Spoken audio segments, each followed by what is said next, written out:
et 3 prix au premier lauréat. Donc, ça va être, ça va être des prises en charge pour le congrès maghrébin de médecine interne qui se déroulera, Inch'Allah, à Oran. Donc, ça va comporter l'hébergement, la restauration, l'inscription et bien sûr le transport. Donc, c'est la totale. Donc, bon vent pour les lauréats. Donc, vous êtes obligé d'attendre à la fin de la journée pour les connaître. Quant à moi, donc, j'ai le plaisir de vous parler de la maladie de Fabry et je suis en train de la chercher. Je ne sais pas où est-ce qu'elle est.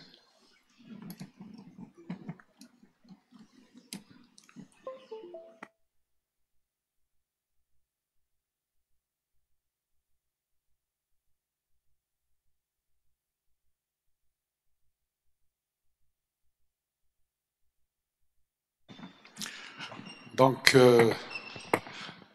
bonjour à toutes et à tous. Réel plaisir d'être ici parmi vous. Et donc, je vais partager avec vous cette présentation qui a pour titre Maladie de Fabry, pourquoi en parler et quand y penser. Je vous rappelle que je n'ai aucun conflit d'intérêt pour cette présentation. Voici mon agenda.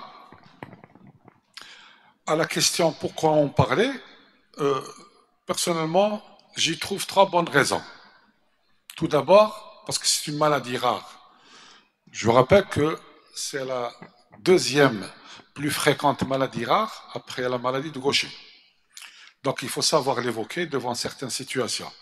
Car ne pas y penser est la certitude de passer à côté du diagnostic. Deuxièmement, deuxième raison pour en parler, c'est que c'est une maladie aux conséquences très graves.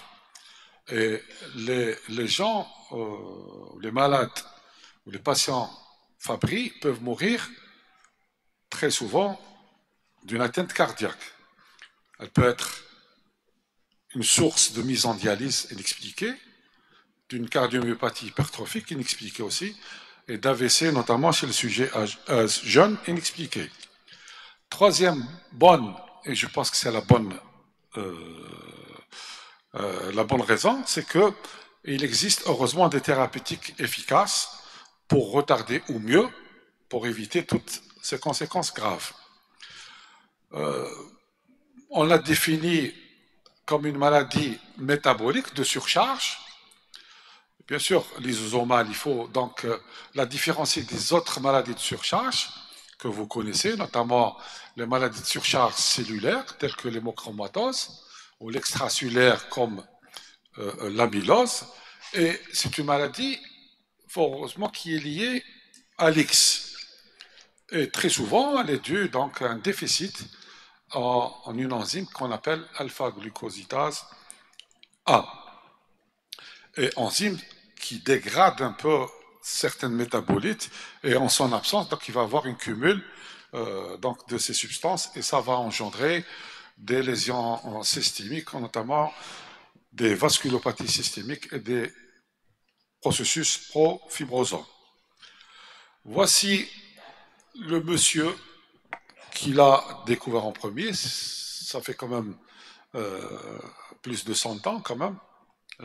C'est un dermatologue allemand qui s'appelle Johann Fabry et il a pu quand même englober un peu tous les signes qui sont liés à cette pathologie et ceci a été conforté par cet Anglais qui est aussi dermatologue de son état, qui s'appelle William Anderson, et donc ce qui a permis donc l'appellation de maladie d'Anderson-Fabry.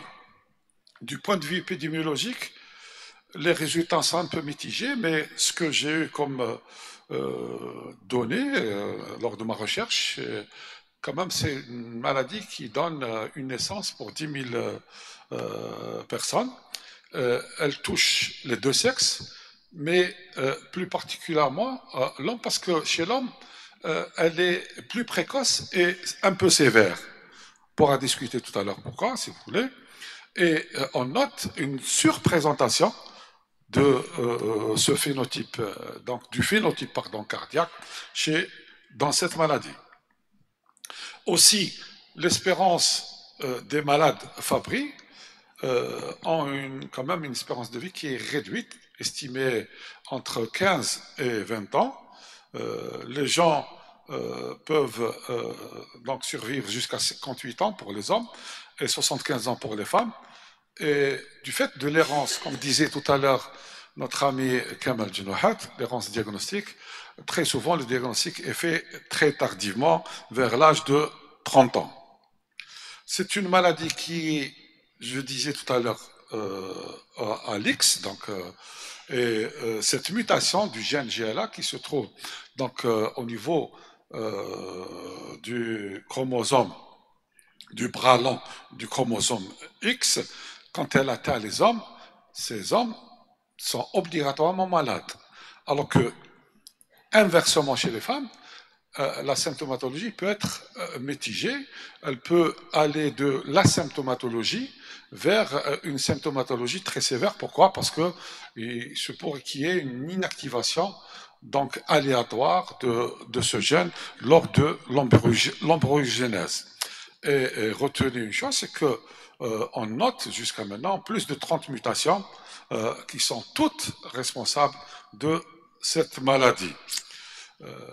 Et donc, on peut dire que, en pratique, cela implique chez les hommes, ou quand un homme est porteur donc de la maladie, il aura obligatoirement des enfants garçons qui seront sains. Donc, ce seront les filles qui seront malades. Et inversement, quand la femme est malade ou elle est porteuse, donc elle aura un enfant, un garçon malade, un garçon sain, une fille malade ou porteuse et une fille qui est saine. Sur le plan clinique, quand même, on peut dire que c'est une maladie dont les manifestations sont très variables. Nous en connaissons deux types, deux phénotypes, en fonction bien sûr de l'âge et d'apparition des atteintes. Vous avez la forme dite classique, où toute la symptomatologie donc est présente. On peut citer les manifestations neurosensorielles, les angiochératomes, les troubles de transpiration, les troubles gastro-intestinaux. Et dans les formes tardives, généralement, c'est des formes qui sont monosymptomatiques et très souvent, il s'agit soit d'une atteinte cardiaque pure, soit d'une atteinte rénale. Donc ceci nous donne un spectre quand même des atteintes qui est très large et pratiquement hautement variable, bien sûr, en fonction de l'évolution de la maladie et du type du patient. Passons un peu dans la description de la forme classique. Elle est en réalité une forme qui est pléomorphe, c'est-à-dire que cette maladie va évoluer en fonction ou selon trois stades. Vous avez le stade précoce où domine surtout donc l'atteinte neurologique périphérique, que sont donc les acroparesthésies. On va les décrire tout à l'heure. Il y aura aussi les angiochératomes. Et puis, ceci se situe entre 0 et 20 ans. Après, on aura une deuxième phase, qui est la phase quiescente, ou la phase dite lune de miel, qui se situe entre 20 et 30 ans, et donc où ces donc paresthésies soit régressent, soit disparaissent, et puis il y aura d'autres signes qu'on va décrire tout à l'heure qui vont apparaître. Et puis on finira par une troisième phase, qui est la phase tardive. Là, elle survient à partir de 30 ans, et là, la maladie devient purement organique et symptomatique, c'est-à-dire soit qu'il s'agirait d'une atteinte cardiaque ou d'une atteinte rénale, voire une atteinte cérébro-vasculaire. Donc on pourra dire que tous ces symptômes ou les symptômes qui sont liés à cette maladie sont très divers et multisystémiques. Voici un peu une slide qui nous montre un peu la distribution des différentes atteintes de cette maladie, et vous en conviendrez avec moi que en bas ici, c'est surtout donc les signes neuropériphériques qui apparaissent en premier, notamment dans la petite enfance, et les derniers qui apparaissent, donc, c'est surtout les signes rénaux. Sur le plan descriptif de cette maladie, donc concernant l'atteinte du système nerveux périphérique, ces acroparesthésies sont généralement appréciées comme des brûlures, des sensations de fourmillement, mais qui sont exacerbées par certains signes, notamment la chaleur, la fièvre et l'effort physique. Et ce qui est intéressant dans tout ça à connaître, c'est que quand on fait un EMG, le EMG, pratiquement, on l'a normal.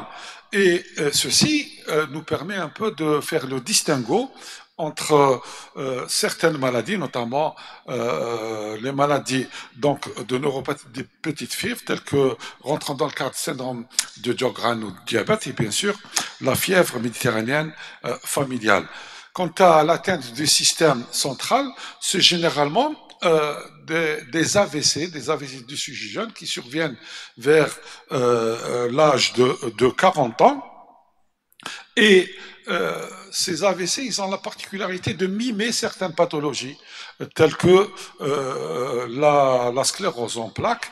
Et puis, ceci est retrouvé à l'IRM cérébral, où les lésions de la substance blanche sont pratiquement similaires à se retrouver, ou celles retrouvées dans la sclérose en plaques.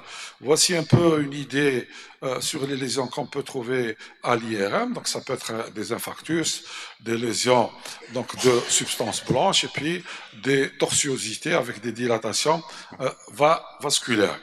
Quant à l'atteinte du système nerveux autonome, notons qu'il peut s'agir soit des signes d'hypohydrose, voire d'anhydrose, et puis ces signes, donc ces troubles de la sudation, sont à l'origine un peu d'une intolérance, notamment au sport et à la chaleur.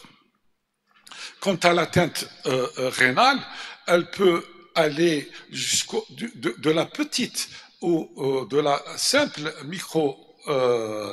microalbuminurie vers pratiquement la transplantation rénale, bien sûr en passant par la macroalbuminurie, par l'insuffisance rénale terminale, par l'hémodialyse pour arriver donc à cette atteinte.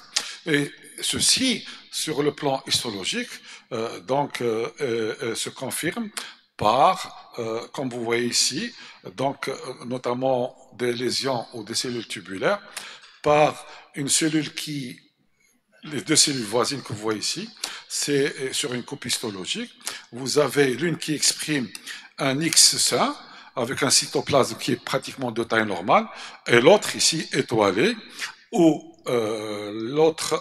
qui s'exprime par un X qui est muté, et dans ce cas, les lysosomes sont hypertrophiés et augmentés de taille. Les lésions cutanées sont aussi typiques. Elles se manifestent par des angiokératomes, qui sont des espèces de petites tumeurs, donc c'est des papules surélevées rouge-pourpre, qui ont la topographie ou qui prennent la topographie celle qui au niveau péri-ombilical est une topographie qui est encalçant. Donc, elles sont très typiques et significatives. Quant à l'atteinte ophtalmologique, là, elle est plutôt retrouvée à l'examen à la fente, à la lampe à fente, et très souvent, on tombe sur ce qu'on appelle une cornée verticillée, c'est-à-dire un aspect en rayon de roue donc de la cornée. Mais ce qui est intéressant dans tout ça, c'est que quand on fait l'examen au fond d'œil, on ne retrouve rien du tout, et puis la vision n'est pas atteinte. On peut aussi retrouver ces lésions donc bilatérales de la capsule du cristallin et puis des tortuosités au niveau des vaisseaux conjonctivaux. Enfin, on peut retrouver aussi des atteintes donc ORL, otolaryngo-pharyngée, et une atteinte pulmonaire. Quant aux variants cardiaques, qui est très intéressant, parce que c'est la forme la plus fréquente qui est retrouvée dans cette maladie, et celle par laquelle elle rentre, donc cette maladie, c'est ce qu'on appelle une cardiomyopathie. Et cette cardiomyopathie, il faut noter, elle n'est pas comme les autres. C'est généralement un tableau d'hypertrophie ventriculaire gauche, mais sans obstacle. Et ceci nous permet de différencier, de la différencier avec les autres pathologies, notamment l'hypertension artérielle, le rétrécissement aortique et certains bourdais obstructifs. Pour cela, nous aurons besoin d'un bilan minimum qui regroupera les 3 examens intéressants.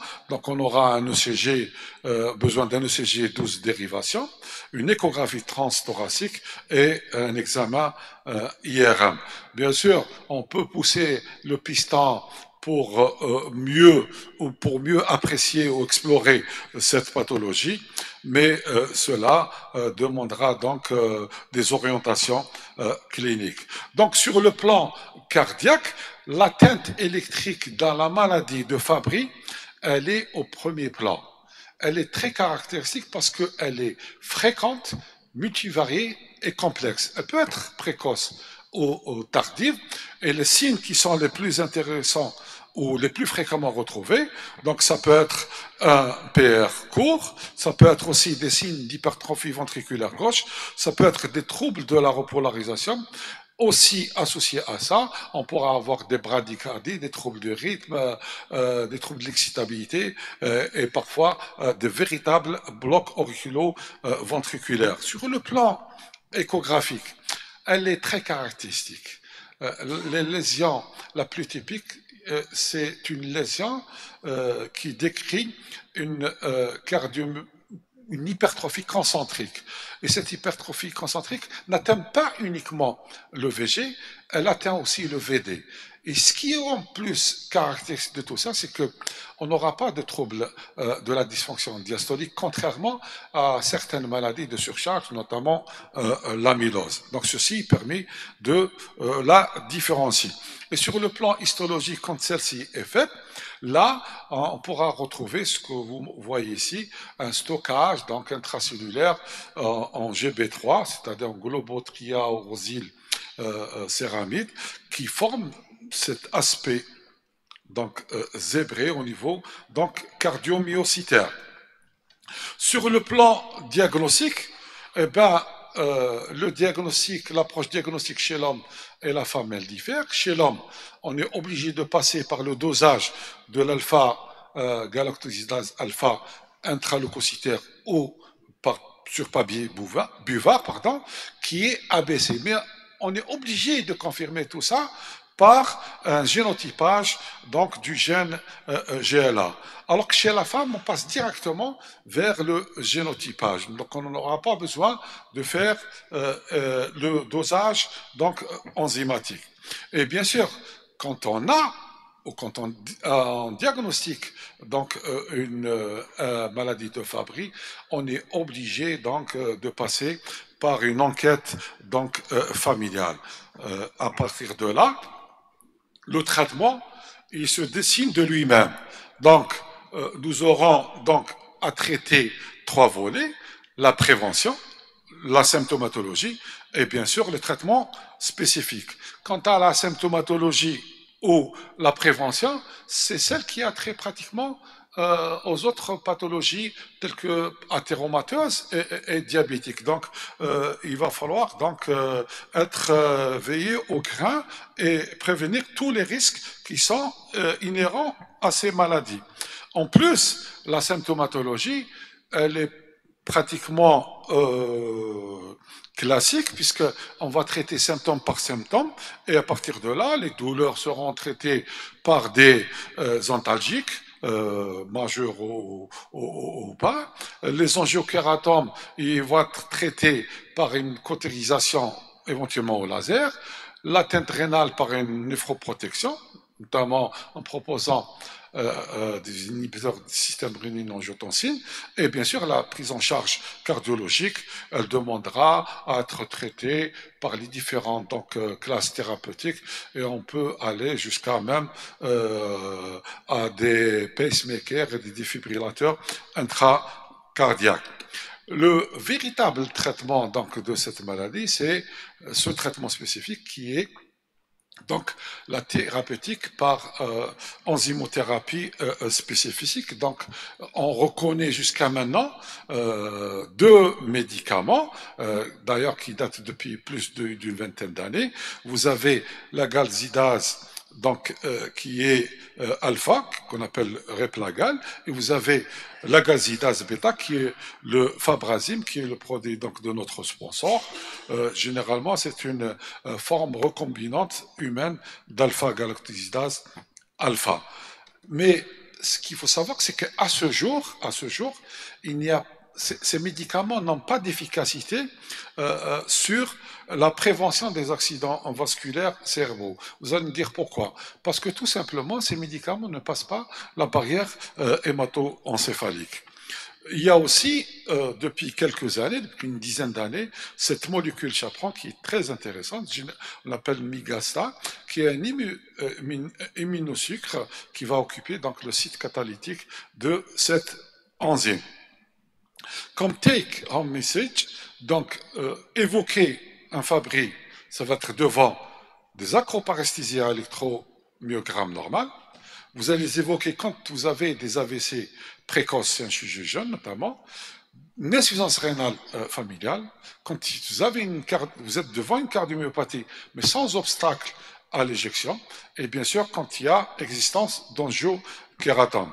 In fine, je dirais que ne pas diagnostiquer une maladie de Fabry devant les premiers signes cliniques ou paracliniques, de même que de ne pas proposer des dépistages à des apparentés à risque, représente une perte considérable pour le patient et sa famille.